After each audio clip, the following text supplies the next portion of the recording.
Entré en el juzgado de lo familiar en el centro de la Ciudad de México, sabiendo que todos en esa sala ya habían decidido cómo terminaría mi historia. Pensaban que yo era imprudente. Algunos pensaban que estaba desesperada. Unos pocos probablemente pensaban que finalmente había perdido la razón. Mi nombre es Raquel Morgan, y esa mañana me representaba a mí misma en un juicio de divorcio contra mi exesposo, Lucas Harrington. Lucas no era solo mi ex, era el director general de Grupo Logístico del Norte, una empresa de transportes que todos en la ciudad conocían. Amigos poderosos, dinero infinito y un equipo legal que parecía construido para aplastar a la gente de forma silenciosa y eficiente. Yo no tenía nada de eso, ningún abogado sentado a mi lado, ningún maletín lleno de carpetas organizadas por colores, ni asistentes susurrando y pasando notas detrás de mí. Solo yo, un bloc de notas y una calma que había practicado durante meses. Al sentarme, pude sentir el juicio en el aire, las miradas discretas, el acuerdo tácito de que esto terminaría rápido. Esperaban lágrimas. Esperaban que firmara lo que me pusieran enfrente y desapareciera de vuelta a la vida de la que venía. Lucas, por supuesto, lo esperaba. Ni siquiera intentó ocultar su confianza. Se reclinó en su silla, perfectamente relajado, como si esta fuera una reunión de la que ya conocía el resultado. Me miró de la forma en que alguien mira un capítulo cerrado, terminado, olvidado. Lo que nadie en esa sala de audiencias entendía era esto. No entré sin estar preparada. Entré sabiendo exactamente dónde estaba guardado cada secreto. Durante años, escuché cuando la gente pensaba que no estaba prestando atención. Observé patrones que ellos asumieron que yo era demasiado simple para notar. Aprendí a guardar silencio cuando hablar habría sido peligroso.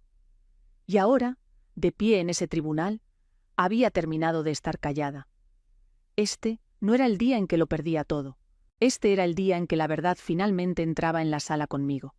Para entender por qué todos me subestimaban, hay que entender la versión de Raquel Morgan en la que ellos creían. En sus mentes, yo era simple, predecible, fácil de descartar. Antes de que Lucas Harrington entrara en mi vida, trabajaba turnos largos en una pequeña cafetería de barrio. Memorizaba pedidos, sonreía a pesar del cansancio. Contaba las propinas al final de la noche y esperaba que alcanzaran para lo necesario. Cuando Lucas y yo nos casamos, esa historia desapareció. Me convertí en su esposa, no en su socia, no en su igual, solo en la mujer que se quedaba en casa y le hacía la vida más fácil. Yo manejaba la casa, las agendas, las obligaciones sociales que lo hacían ver impecable y respetable. Recordaba cumpleaños, organizaba cenas de caridad y sonreía a personas que nunca aprendieron mi nombre. Para el mundo exterior, eso parecía comodidad. Lo que no veían era el control. Lucas administraba cada peso. Yo no tenía acceso a nuestras cuentas. Si necesitaba dinero, tenía que pedirlo. Si cuestionaba un gasto, me decían que no me preocupara por cosas que no entendía. Al principio le creí. Hablaba con seguridad. Los números se le daban con facilidad. Me dije a mí misma que así funcionaban los matrimonios, cuando una persona tenía éxito y la otra no. Pero con el tiempo, los límites se estrecharon. Mis llamadas telefónicas eran cuestionadas. Mis amistades se desvanecieron. Las invitaciones dejaron de llegar. En algún momento del camino, mi mundo se encogió tan silenciosamente que apenas noté que estaba sucediendo. Cuando comenzó el divorcio, Lucas se aseguró de que esa versión se mantuviera intacta. Le dijo a la gente que yo era emocional, inestable, dependiente. Su abogado me describió como alguien sin experiencia financiera, alguien que se vería abrumada por información compleja, alguien que necesitaba ser protegida de sí misma. Y lo peor fue esto. Yo les ayudé a creerlo. Mantuve la cabeza baja. Hablé en voz baja. Dejé que confundieran mi silencio con confusión, porque mientras ellos estaban ocupados definiéndome por quién solía ser, nunca se preguntaron en quién me había convertido. Nunca se preguntaron qué sucede cuando una mujer pasa años siendo ignorada. Nunca consideraron que la persona que vive dentro del sistema a menudo lo entiende mejor que quien lo construyó. Para cuando me quedé sola en ese tribunal, sabía exactamente cómo me veían y sabía exactamente cuán equivocados estaban. Lucas Harrington había dominado el arte de parecer intocable. Llevaba la confianza de la misma forma que algunos hombres llevan trajes hechos a la medida, sin esfuerzo, sin cuestionamientos. Entraba en las habitaciones asumiendo que pertenecía a ellas, y la mayoría de las veces la gente estaba de acuerdo. Como director general de Grupo Logístico del Norte, Lucas era conocido como un negociador implacable. Hacía que las cosas sucedieran. Sabía cómo mover el dinero, transferir activos y hacer que los problemas desaparecieran antes de que se hicieran públicos. Esa reputación lo siguió hasta el juzgado. Cuando Lucas se sentó en la mesa de la defensa, estaba claro que creía que esto era solo otra negociación. Como esperaba ganar, su postura era relajada, su expresión tranquila, casi aburrida. A su lado estaba su abogado, Víctor Hale. Víctor no era ruidoso, no necesitaba serlo. Tenía fama de precisión y presión. Hablaba rara vez, pero cuando lo hacía, la gente escuchaba. Era conocido por forzar acuerdos sin siquiera levantar la voz. Juntos, parecían una máquina diseñada para un solo propósito: el control. Lucas me miró una vez brevemente. De la forma en que alguien revisa la hora. No había ira en sus ojos. No había miedo, solo desprecio. Para él, yo era un problema que se había prolongado más de lo esperado. Conocía bien sus hábitos. Lo había observado en reuniones, en cenas, en eventos de beneficencia. Escuchaba solo el tiempo suficiente para decidir si alguien importaba. Y esa mañana ya había decidido que yo no importaba. Lucas creía en la historia que había construido a su alrededor, que el éxito era prueba de inteligencia, que la riqueza significaba credibilidad, que la ley era otra herramienta que sabía utilizar. Asumió que mi falta de representación legal significaba debilidad. Asumió que el silencio significaba ignorancia. Lo que no consideró fue esto: los hombres como Lucas pasan sus vidas hablando, rara vez practican la escucha. Y yo había pasado años haciendo exactamente eso. Cada llamada tarde en la noche, cada explicación apresurada, cada momento en que pensó que yo estaba demasiado distraída para notar algo. Los recordaba todos. Mientras el juez se preparaba para comenzar, Lucas se reclinó en su silla, seguro de que la balanza del poder estaba firmemente de su lado. No tenía idea de que el suelo bajo sus pies ya se estaba desplazando. Mientras Lucas estaba ocupado construyendo su imagen, yo estaba construyendo algo más silencioso. Por la noche, cuando la casa finalmente estaba en silencio, me sentaba a la mesa de la cocina con mi computadora abierta y las luces bajas. Aprendí por mi cuenta a leer estados de cuenta bancarios, a rastrear transferencias, a entender el lenguaje oculto dentro de las hojas de cálculo.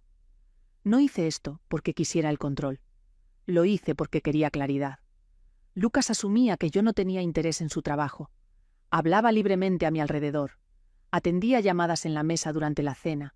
Se quejaba de socios, autoridades y personas que consideraba incompetentes.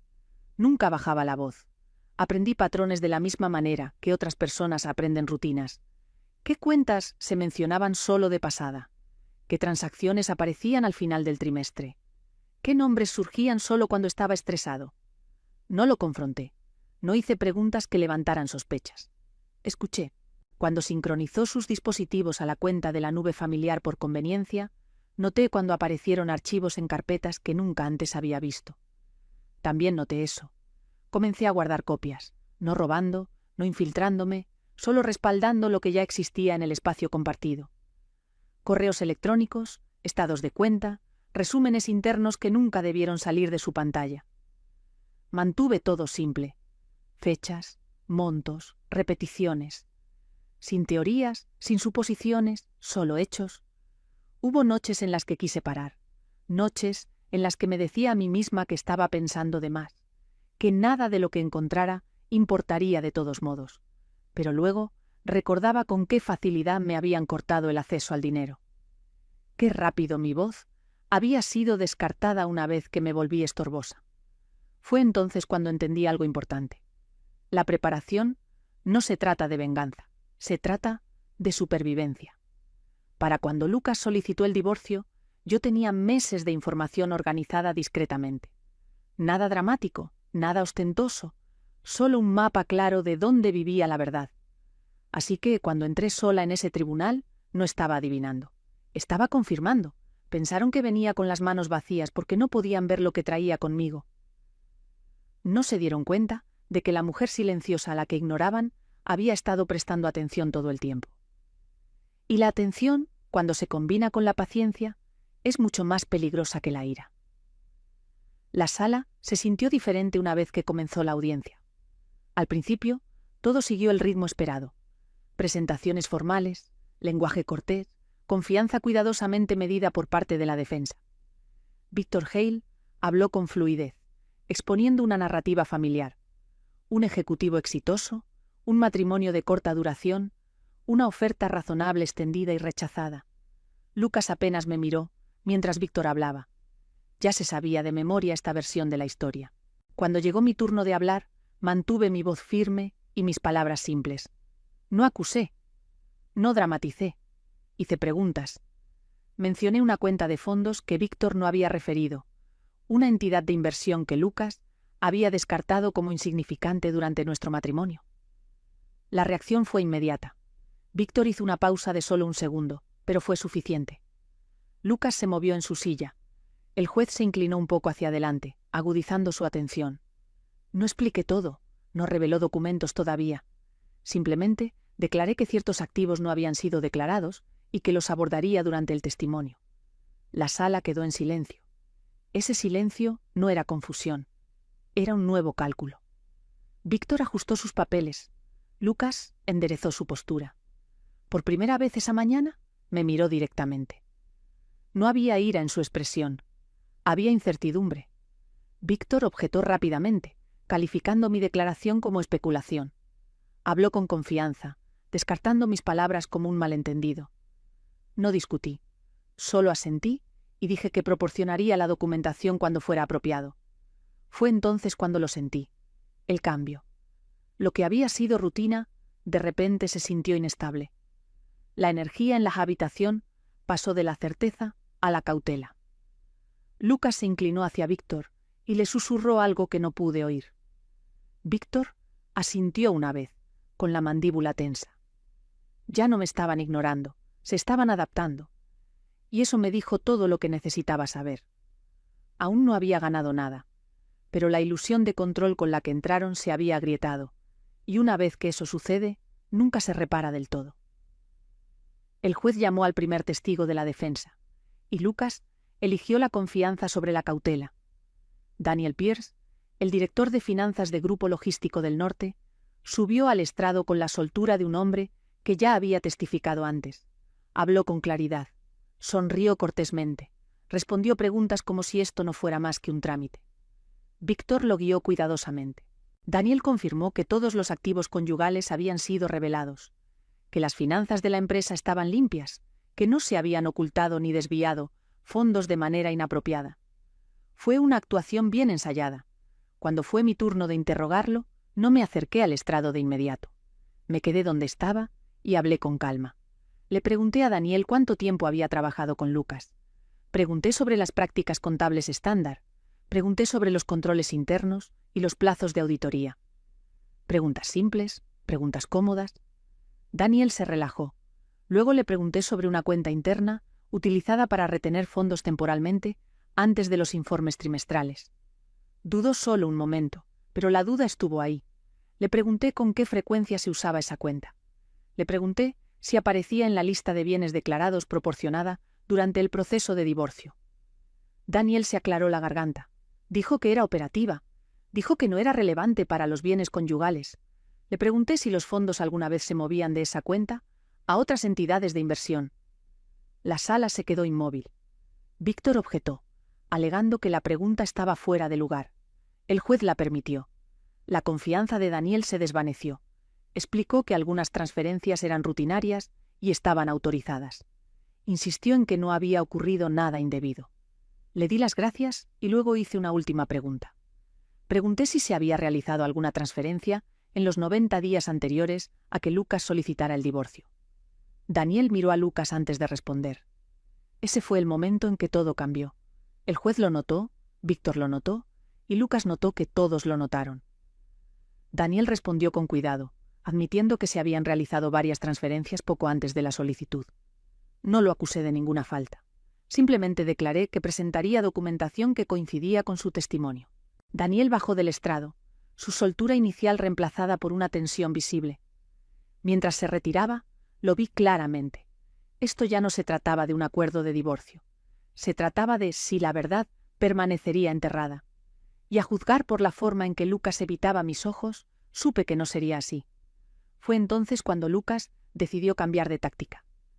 Víctor se puso de pie y se dirigió al tribunal con un tono que sonaba casi preocupado. Dijo: «¿Este caso se está volviendo emocional?». Sugirió que el tribunal considerara mi credibilidad antes de evaluar reclamos financieros complejos. Luego, introdujo mi historial médico.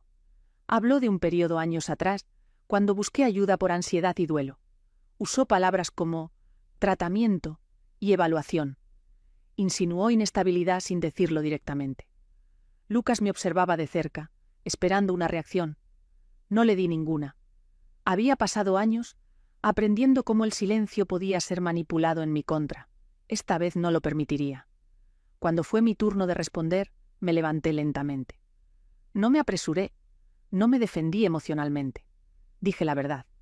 Expliqué que busqué ayuda durante un tiempo de pérdida, que hice lo que hacen los adultos responsables cuando se sienten abrumados, que el tratamiento no me hacía poco confiable, me hacía honesta sobre mis límites. Miré al juez y dije algo simple. Buscar ayuda no descalifica a una persona para decir la verdad. Víctor presionó más. Sugirió que yo había imaginado amenazas, que malinterpreté conversaciones, que el estrés había distorsionado mi memoria. Escuché sin interrumpir. Luego dije la frase que Lucas no esperaba. Dije que estaba medicada porque estaba siendo controlada. La sala cambió de nuevo. Expliqué que la confusión no proviene solo de la debilidad. A menudo proviene de que te digan repetidamente que tu percepción es errónea, de que te quiten el acceso, de ser aislada y corregida hasta que dejas de confiar en tu propio juicio. No levanté la voz, no acusé. Expuse hechos. Y luego dije esto. No le pido al tribunal que me crea porque esté herida. Le pido al tribunal que me crea porque traje pruebas. Lucas dejó de sonreír porque por primera vez la historia que lo protegía se estaba desmoronando, y él sabía exactamente qué venía después. Metí la mano en mi bolso lentamente, asegurándome de que cada movimiento fuera deliberado. No quería que este momento se sintiera dramático. Quería que se sintiera innegable. Expliqué que las leyes permiten las grabaciones si una de las partes consiente. Que legalmente se me permitía grabar conversaciones de las que yo formaba parte. Que lo había hecho no por despecho, sino por miedo. Víctor objetó de inmediato. Cuestionó la relevancia, cuestionó la intención. El juez lo permitió. Sostuve un pequeño dispositivo de audio. Nada impresionante, sin etiquetas, solo un registro del tiempo. Le dije al tribunal que estas grabaciones capturaban conversaciones entre Lucas y yo durante los últimos años de nuestro matrimonio. Conversaciones donde se hablaba de dinero, donde se hablaba de control, donde se explicaban las consecuencias muy claramente. Se reprodujo la primera grabación. La voz de Lucas llenó la sala, tranquila, segura, despectiva. Dijo: «Nadie te creería».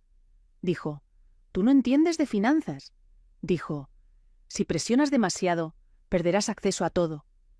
No hubo gritos ni amenazas proferidas con rabia.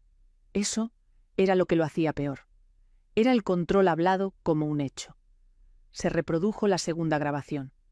Lucas explicaba cómo los bienes podían moverse temporalmente, cómo nada necesitaba parecer permanente, cómo el tiempo importaba más que la verdad. Víctor miraba la mesa. Lucas miraba hacia el frente, con la mandíbula apretada. Para cuando terminó la tercera grabación, la sala estaba en completo silencio. Sin susurros, sin movimiento. Incluso el juez había dejado de escribir. Apagué el dispositivo y volví a sentarme. No miré a Lucas. No era necesario, porque el poder no desaparece ruidosamente. Desaparece cuando todos lo escuchan, expresado en voz alta por primera vez. Y en ese momento, Lucas Harrington ya no tenía el control de la situación. La verdad fue que después de que terminaron las grabaciones, nada se movió durante varios segundos. El juez miró la evidencia, luego a Lucas, luego de vuelta a mí. Esto ya no se trataba de quién se sentía agraviado. Se trataba de rendición de cuentas. Víctor solicitó una breve pausa. Su voz estaba controlada, pero la certeza con la que había entrado había desaparecido. El tribunal negó la solicitud y ordenó que la audiencia continuara. El juez hizo preguntas directas sobre los tiempos, sobre la declaración de bienes, sobre si todos los activos vinculados a Grupo Logístico del Norte habían sido reportados debidamente. Lucas respondió con cuidado al principio. Respuestas cortas, explicaciones limitadas. Luego las preguntas se volvieron más específicas. Las respuestas se volvieron más lentas. El tribunal ordenó una revisión temporal de las declaraciones financieras y solicitó documentación inmediata relacionada con las transferencias mencionadas durante el testimonio. Se marcaron cuentas, se restringió el acceso. Nada dramático. Sucedió en ese momento, sin gritos, sin voces elevadas, solo procedimiento. Y el procedimiento suele ser más aterrador que la confrontación. Lucas finalmente volvió a mirarme. No con ira, no con confianza, con incredulidad.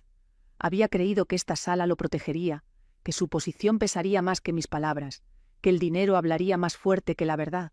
Pero una vez que los hechos entran en el acta, las creencias ya no importan. El juez dejó claro que seguiría una investigación más profunda, que las declaraciones incompletas conllevan consecuencias, que la credibilidad había cambiado de bando. Cuando terminó la sesión del día, Lucas no se levantó de inmediato. Víctor se inclinó hacia él, hablando en voz baja. El tono ya no era de instrucción, era de urgencia. Mientras recogía mis papeles, sentí algo inesperado. No victoria, sino alivio. Porque por primera vez desde que comenzó el divorcio, ya no me estaba defendiendo a mí misma. La verdad estaba haciendo ese trabajo por mí. Cuando el juez me preguntó qué estaba buscando, la sala esperaba una cifra. Esperaban que nombrara un porcentaje, la mitad de los bienes, una indemnización, algo que pudiera ser negociado y reducido. Ese nunca fue mi objetivo. Me puse de pie y expliqué que no estaba pidiendo un castigo. Estaba pidiendo equilibrio. Le dije al tribunal que el dinero utilizado para ocultar la verdad no es riqueza, es una ventaja indebida. Y la ventaja solo funciona cuando nadie está dispuesto a desafiarla. Pedí total transparencia. Que cada cuenta vinculada a Lucas Harrington fuera revisada. Que cualquier bien movido sin previo aviso fuera considerado parte de los bienes conyugales. Pedí el control temporal de los activos compartidos hasta que se completara la revisión. No para quitar nada, sino para evitar que algo más desapareciera. El juez escuchó con atención. Expliqué que no quería ganar viendo caer a alguien. Quería irme sabiendo que la verdad había sido reconocida y que nadie más sería borrado silenciosamente de la forma en que yo lo había sido. Esto no se trataba de venganza. Se trataba de terminar con el patrón. Le dije al tribunal que cuando una persona controla la versión de los hechos durante suficiente tiempo, empieza a creer que no puede ser desafiada. Y esa creencia es peligrosa. Lo que pedí fue simple: que la ley hiciera aquello para lo que fue diseñada. Frenar el poder, examinar los hechos y proteger a la persona que nunca debió ser escuchada. Cuando volví a sentarme, la sala estaba en silencio otra vez. No tensa, sino enfocada. Para ese entonces, sentí que algo se asentaba en mi pecho. Había dicho todo lo que necesitaba decir. El resto ya no dependía de mí. Cuando salí del juzgado esa tarde, la ciudad se veía igual. Los autos se movían, la gente pasaba apresurada. La vida continuaba como si nada trascendental acabara de suceder dentro de esos muros.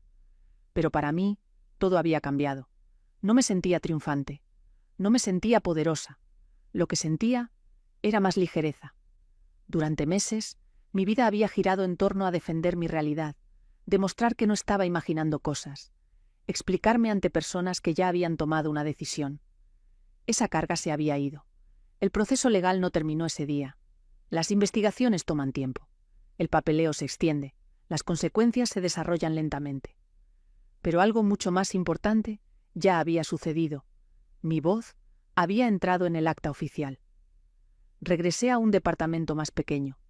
Compré mi propia despensa. Abrí una cuenta de cheques a mi nombre por primera vez en años. Nada de eso era glamoroso, pero cada elección era mía. Volví a aprender, a confiar en mis instintos, a convivir con el silencio sin miedo, a hacer planes que no dependieran del permiso de alguien más. La gente me preguntaba si era difícil empezar de cero. La verdad es que empezar de cero era más fácil que seguir siendo invisible. Lo que tomó tiempo fue perdonarme a mí misma por cuánto tiempo me quedé callada. No fui débil por sobrevivir, fui fuerte por prepararme. Y a medida que pasaban los días, me di cuenta de algo silenciosamente poderoso. Ya no me definía el matrimonio del que escapé. Me definía la claridad que me gané. La gente suele decir que el poder es ruidoso. Lo imaginan como gritos, como dominio, como alguien que siempre habla primero y al último. Ese no es el tipo de poder que cambió mi vida. El poder que importó fue más silencioso. Fue paciencia, fue observación, fue elegir entender en lugar de reaccionar. Fue saber cuándo guardar silencio y cuándo finalmente hablar. Lucas Harrington creía que la fuerza significaba control. Creía que el dinero podía reemplazar la rendición de cuentas. Creía que la historia que contaba sobre mí sobreviviría para siempre si la repetía con suficiente frecuencia. Estaba equivocado. No porque yo luchara más fuerte que él, sino porque me preparé durante más tiempo. Si hay algo que quiero que te lleves de mi historia, es esto. Nunca asumas que la persona silenciosa no sabe nada. Nunca confundas la docilidad con el acuerdo. Y nunca creas que la verdad desaparece solo porque es ignorada. A veces la justicia no llega con estruendo. A veces llega con registros, con paciencia, con el valor de esperar el momento adecuado. Si esta historia resonó contigo, si alguna vez te han subestimado o te han hecho sentir invisible, no estás sola. Tu claridad importa. Tu memoria importa y tu voz importa. Incluso si toma tiempo ser escuchada. Si encontraste valor en esta historia, por favor dale me gusta al video. Ayuda a que más personas encuentren historias como esta. Compártela con alguien que pueda necesitar el recordatorio. Y dime en los comentarios, ¿alguna vez te han juzgado por ser una persona callada? Suscríbete a Venganza con Elena para más historias reales sobre la verdad, la resiliencia y el tipo de justicia que no necesita gritar. A veces, el movimiento más poderoso es simplemente negarse a desaparecer.